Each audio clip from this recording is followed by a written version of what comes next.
Hey guys, it's Alyssa, and I am joined by a very special guest. You may have heard her voice in some audiobooks. We have Rebecca Soler with us today. Hi, Rebecca. Hi. Thank you for joining me. Oh my gosh, thanks for having me. This is so wild and fun. Yeah, you were saying how you're like, I can't believe you want to interview me. I can't believe you accepted. Of course. It's such a, you know what I do is such solitary work most of the time. You're either reading and prepping or in a small little booth, and maybe there's an engineer there. At times, there's an engineer and a director. Although at this point, I've recorded so many that publishers don't often give me a director. They let me kind of direct myself. So I do it and I feverishly work on projects and then I send them out into the ether and I don't think about them again. So, I mean, this series has just been, I know for Rebecca and for me, it's just been sort of feeling like you've been ejected into the universe because there's been so many listeners. Yeah, so for those who might not be familiar with who you are the voice of Violet in Rebecca Yarros's Fourth Wing series. Yes, I am. Did you ever think that this would be as big as it is? No, I really didn't. I was offered Fourth Wing and um, and when I was like I gotten a little excerpt of it, uh, in reading it, I thought, oh wow, this is really cool, like dragon riding and sort of war college. I was like, this feels sort of like Hunger Games meets Game of Thrones. I was like, this could be a really fun ride. I do a lot of fiction, and like I didn't even know that it was romantasy until I said yes, accepted the book, reading, death dying, dragon. And I was like, oh, there's sex in this book. Okay. Buckle up. Let's go. I had no clue. Um, but truly, it was an indie publisher, an author that at the time I wasn't familiar with. But I mean, what a ride it's been. What has It's it such a been great world. like being the voice actor of one of the most talked about book series in the world? It's on one hand, it is really fun because it's such an interesting series. I would be reading it as a fan if I was not, the person being paid to narrate it. But what's really fun is I get my copy early. So the fan in me is like, what's going on? Who's who? What's your signet? I get to find out the information. And then really early, and then I trickily have to just sit on it. I mean, I don't tell anyone. I don't even talk about it with my husband. Like, I've signed my life away to make sure that, especially with everything that Rebecca's doing, to honor the confidentiality needed. Like for the longest time, it's just me knowing a whole bunch of stuff and I can't talk about it with Yeah, anybody. you're literally like, I am something you don't. Exactly. Exactly. And then all the moments that, you as fans and readers get to be like, are you kidding? Are you what chapter are you on? I'm sort of doing that with myself. Like, wait, did I just read that correctly? Wait, let me go back. Let me go back. Did I miss something? And I have no one to sort of have a shared experience with I know. to I feel like say. that would be the hardest part. And even when getting like advanced reader copies, right? Like you can't discuss it with anybody. Truly, truly. I have one kindred spirit I met through Instagram actually, and she is the German narrator. So technically, I get the book first, and then she doesn't actually get it until the translation has been finalized in German. Okay. And she actually reached out to me prior to recording because I keep this sort of master spreadsheet of all the characters and their dragons or griffins and who's who. It's like this huge org chart just to honestly keep it all together. And she said, Rebecca, I don't have pronunciations yet. Can you share pronunciations with me? And so I was like, there's my top secret document that only you can look at. Here are the pronunciations for these words. Because even down to an herb, Rebecca doesn't want anybody thinking like, what's that herb? What can that herb do? Does that herb have something significant? Like, is it part of, because anything in the internet creates some sort of, theory around it. So she and I were like DMing as she was reading. And finally, she's like, are you kidding? This is happening? What's going on with Riddick? I'm obsessed with him. And it was just so nice to have a fellow like comrade in arms talking about the book. It was super fun. I'm sure going back to theories, I mean, Rebecca could sneeze and people would be like, what does that mean? Yes, You know, like, truly. people are insane on social media. So going into the narrating, how do you get into the headspace of Violet and Mira and all of these different characters with different like tones in their voice? So it's a kind of a multiple step process. The first time that I read a book, probably three times, at least three times before I record it. And ideally a fourth time, because the night before, even after reading all day, I will pre-scan the amount of pages that I think I'm going to get through the next day, just to familiarize myself with everything that, like, sort of every benchmark that I have to hit. Um, so the first thing I do when I'm reading is I literally have like my notes section on my phone, and it's a slow process because I read and then a new name comes up, or a new herb, or a new province, or a new something, and I put it in my notes section. Any descriptors that Rebecca uses, or any of my authors use, to describe that character, whether it's a description they put on page one or page 433. If I feel like it's something that's giving me a visual or a feel, I stick it in there. Because then, after going methodically through that first time, I have a list of words that I send to Rebecca's team where I say, hey, how do you pronounce these? Because she gives me an audio file of every name and everything that she has written, how she wants it pronounced. And then B, it allows me to kind of map, like, oh, this person feels like this. And I then take inspiration from people in my real life, from voices in Manhattan that I'm collecting as I'm walking around the city, or even actors or fictional characters' energies. And then I try to sort of match the pace of their dialogue, what I think they sound like, what I think they look like, in order to feel like them when I'm saying their lines. I know that feels, I don't know if that feels too actory to describe, but that's the process and how I figure out what everybody sounds like. No, it makes sense. So Mira, one of my absolute favorite moments in Onyx Storm, this is a teeny tiny little spoiler, not really though. I think a lot of people have read the book by now. Yeah. It is when Mira is reacting to when a certain somebody is like, you look just like him, Dane Atos. And then Mira absolutely loses it. And this is my favorite part because I'm like, this was top-notch voice acting. Thank you. I love, like, Rebecca is funny. Like, she puts in a lot of comedy, and that moment, and it needs it. Like, right? There's so much sort of death and action and death and action that it can get too much if you don't find the pockets of quiet and the pockets of like fear or levity or love, right? It helps mix it up. That scene I thought was brilliant. And then also, like, pretty much anything that Riddick says is a joy because of that very thing, where in the height, because we all know people that in the height of drama, their defense mechanism is to say a funny joke because it helps diffuse. And I just think it's well written. And actually, to add one more thing to how I find the voices, the other thing I do is just let the text do the work for me. And Rebecca is excellent with dialogue. She really is. So it's easy to feel like these people because she has she's not a writer that writes the same voice for every actor. Sorry, that's me. The same voice for every character. Like, she really gives distinct personalities and really has taken the time to develop them. So at least I, as a reader, feel like they jump off the page for me. So I get gut instincts. And so I let the words do the work. And especially in that scene with Mira, like, it's just so well done and executed. It's fantastic.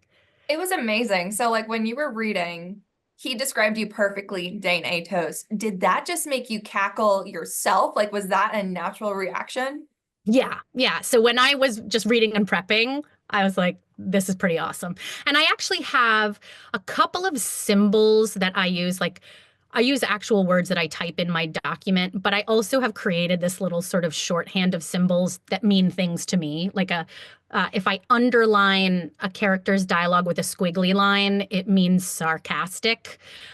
So really quickly, because books are written, are you kidding me? He said icily, right? So if you don't give yourself the note ahead of are you kidding icily, you might not say it icily. So much of like I write up and scratch all over my scripts so that I remind myself like to icily say something or to whisper something or to say it sarcastically.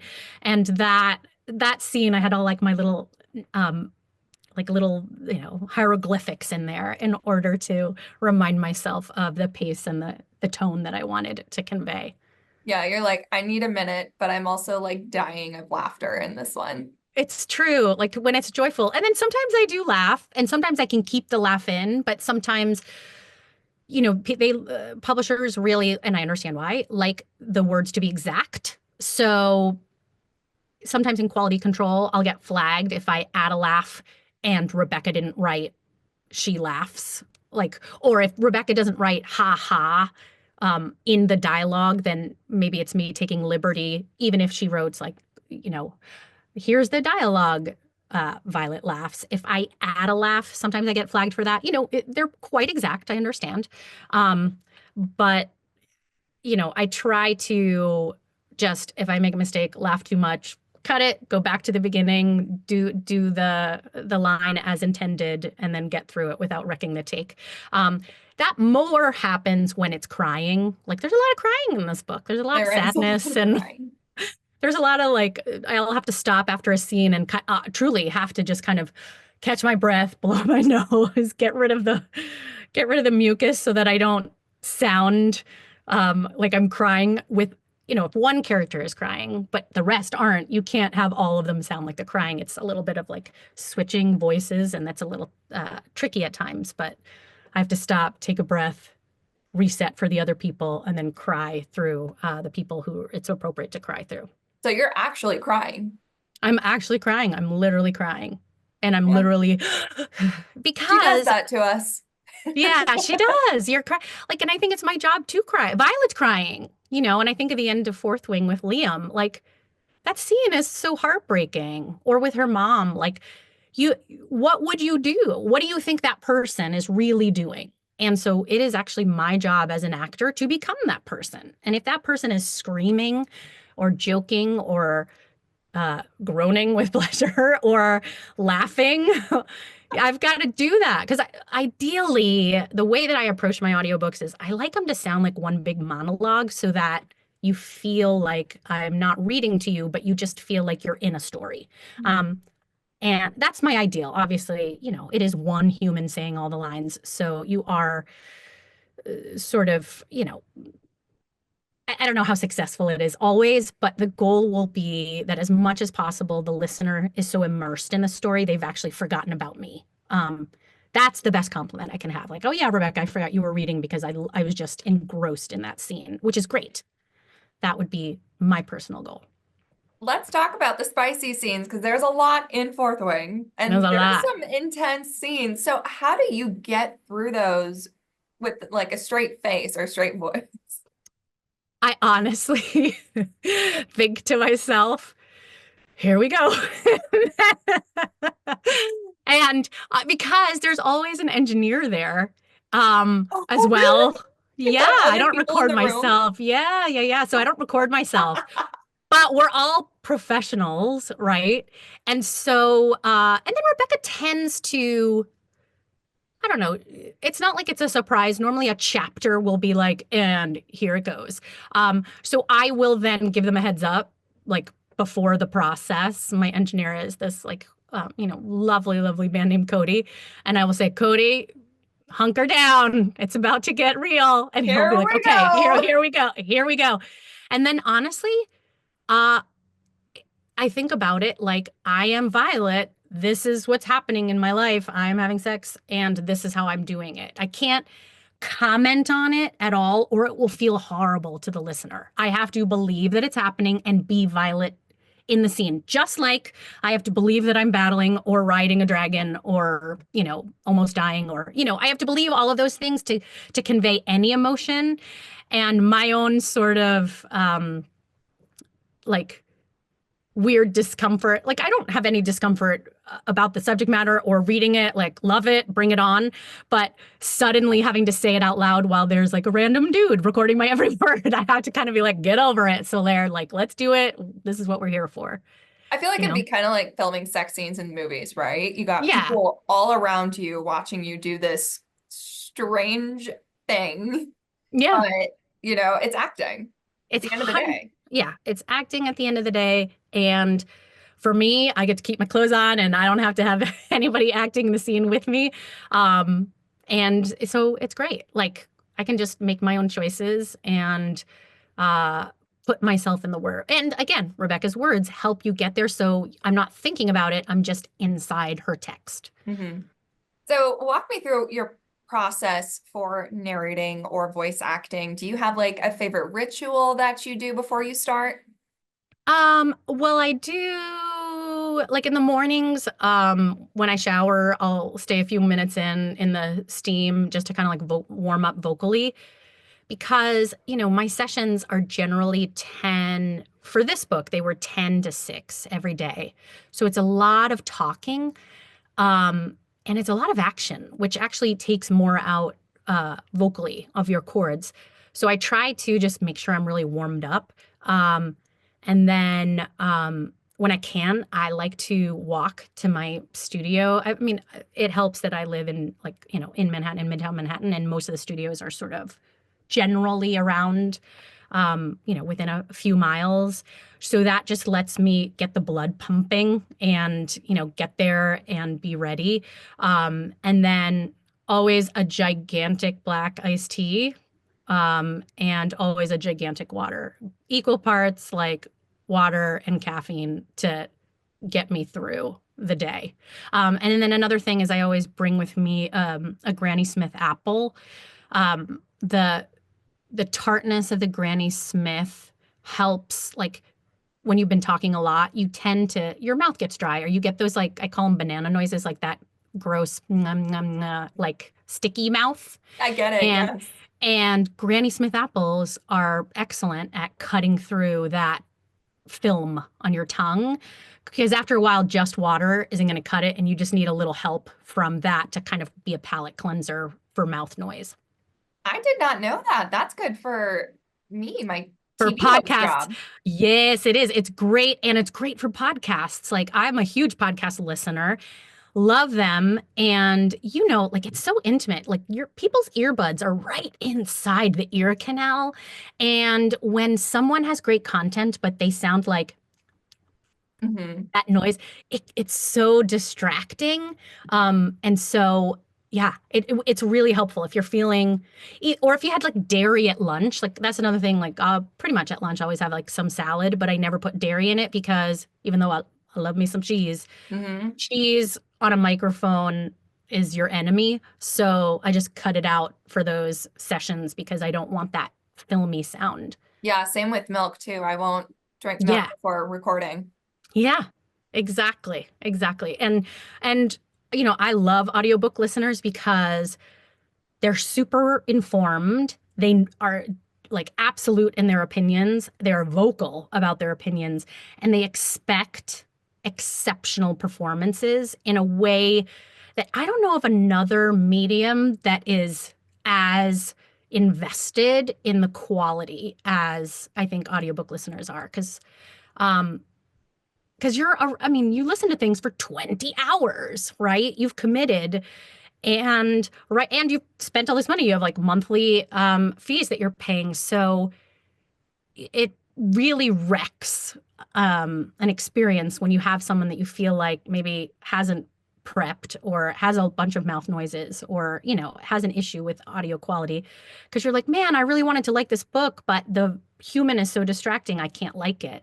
And I really appreciate when people, you know, give me feedback because, again, I'm just a lady in a booth by myself with an iPad, and it feels good to be like, oh, Someone listened. Oh yeah, I did have a cold that day. And yeah, we re-recorded it. Like we had to get it for deadline. Sometimes I don't get the book um soon enough to do Mhm. all the prep that I like.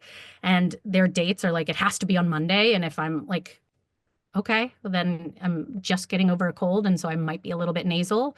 And then well actually that happened in Fourth Wing. They pushed my Yeah. record and pushed my record.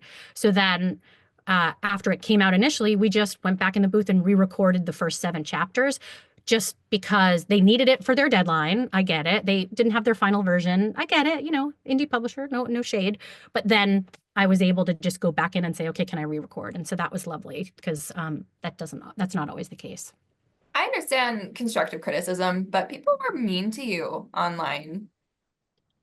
You know what? Here's the thing. Like, I think in general, the internet is filled with well-intended people and maybe unhappy people that need a safe place for them to vent. And I think venting about any art in any way is like I think understandable, but also I don't take it personally. I can't take all the good personally, and I can't take all the bad personally. Because if I'm doing my job because I'm waiting to read if people give me a heart or a thumbs up or a like, then again, I'm like not doing my job. Like it's for the wrong reason, you Mhm. know?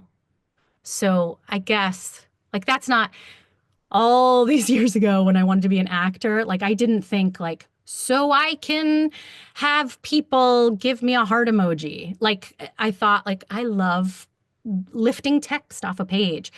But don't you find, I mean, you're, oh my gosh, more than anything, you're not just heard, but you're seen. I'm sure Yeah. people say less than like fabulous things all the time. How do you handle that? Kind of the same as you. I totally get your viewpoint here. It's usually like it's other people's opinions, and I shouldn't take that personally because the only thing I can control is myself and how I portray myself. So Yeah. I'm sure it's the same with you. Um, Yeah. but it also doesn't hurt to be kind. Like I feel like some people on social media tend to forget that there's an actual human behind that message that they send out, that opinion. Hmm. Because they're just like, oh, it's a comment, it'll go into the ether and no one's gonna care. But it's like that's an actual person that you're talking about. So while yes, mean comments don't really affect me, it doesn't hurt to be kind, guys.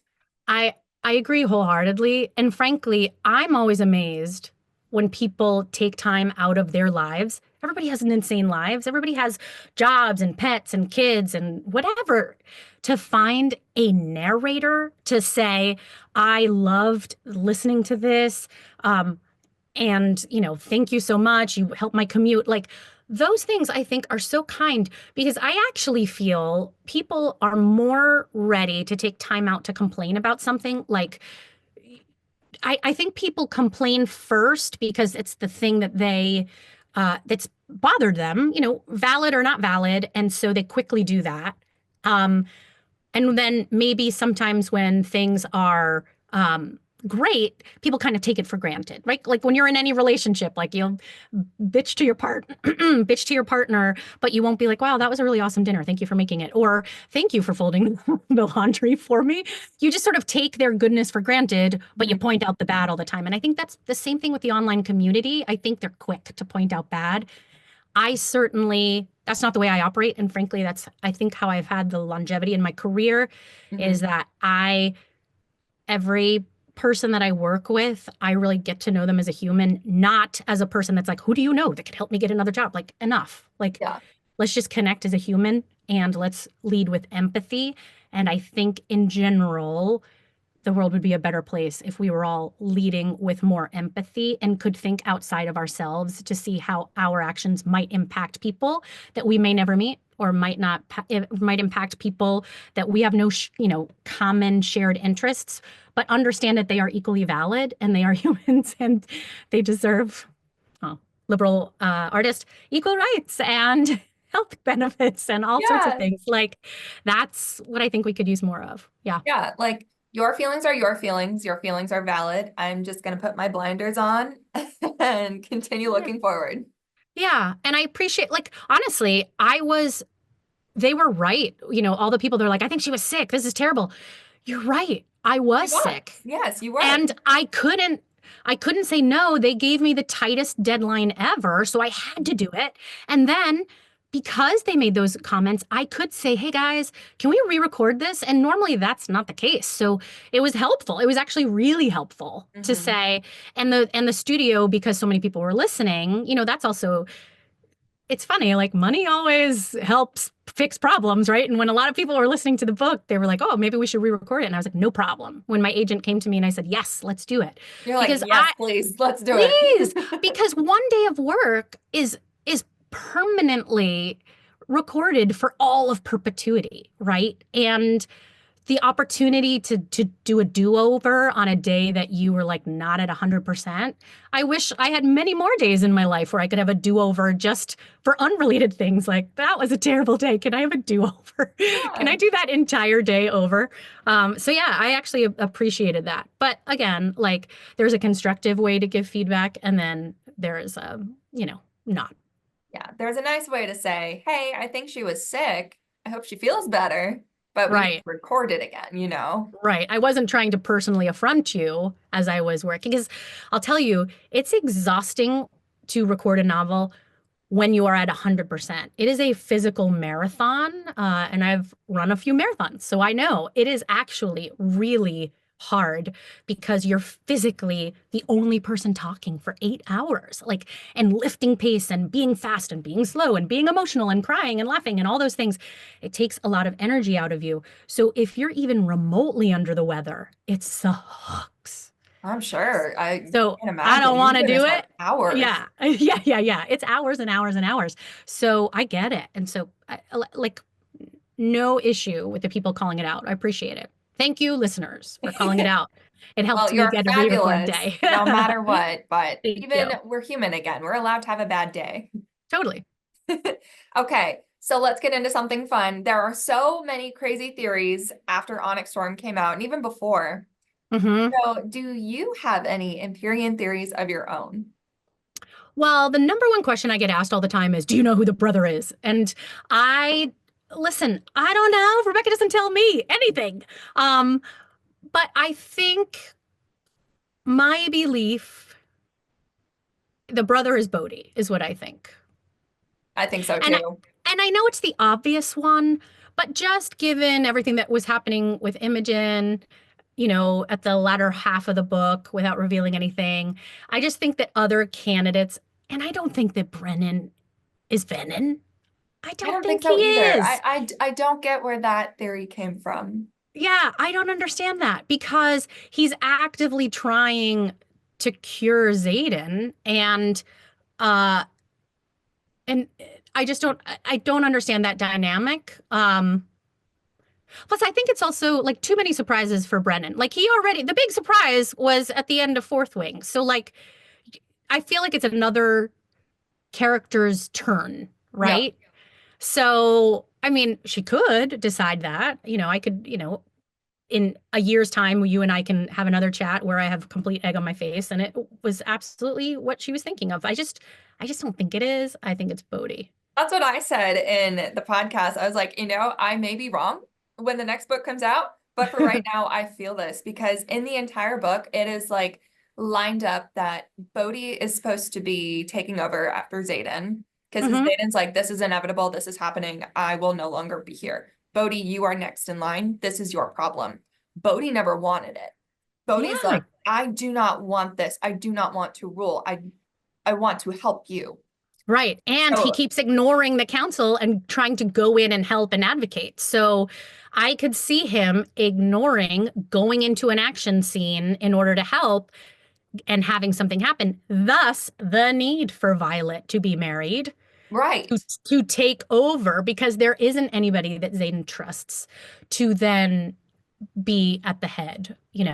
Exactly, because Bodhi would be gone, so there would be no one left to rule Tyrrendor. So he Hmm. needed Violet to be the Correct. Duchess, right? Yeah, 100% because there is no other lineage there. So without Violet marrying him, exactly, then it goes to somewhere else that is not as aligned with what Xaden wants for his people.